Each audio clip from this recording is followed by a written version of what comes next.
The information, communication and technology sector was pointed out among the key priority areas to drive economic transformation as an enabler of other primary industries like agriculture, among others.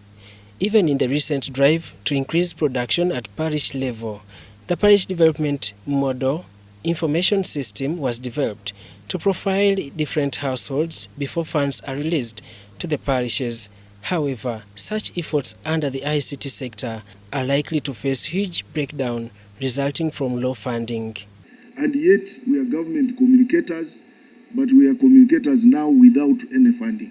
The Minister of State for National Guidance Godfrey Kabyanga and officials representing line agencies under Minister of Information, Communication, Technology and National Guidance met with the Parliamentary Committee on ICT and National Guidance to familiarize with the National Budget Framework Paper for financial year 2023-2024.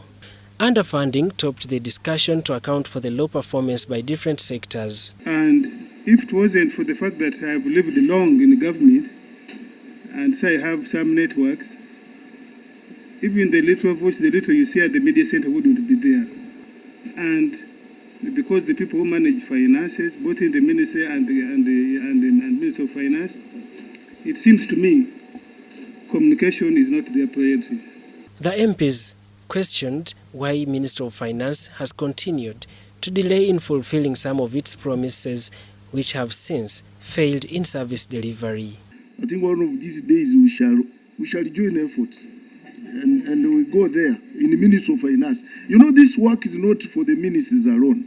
Irene Kagwa, the Executive Director of Uganda Communications Commission, told members of Parliament that the geographic coverage of 4G network in Uganda stands at only 11% and 37% of the population coverage.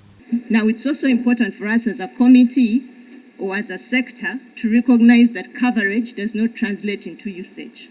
The MPs were also concerned why the national broadcaster, which is Uganda Broadcasting Corporation, is not facilitated to fully operate its mandate, which has left many Ugandans digging deep from their pockets to access broadcasting services from private providers.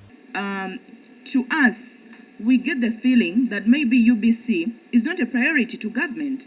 UBC is one of the most important agencies in the government because it is the one which communicates. The Managing Director of Uganda Broadcasting Corporation, Winston Agaba, shared with the MPs the history of UBC and how dates have since failed the national broadcaster. Now, when the idea was mooted that UBC could run on the same platform like the other national broadcasters that were benchmarked, they said, okay, fine. People did not address the bigger question. How is this newborn baby supposed to survive? There's no other better person than him hearing this story because he was my board chairman. He recruited me.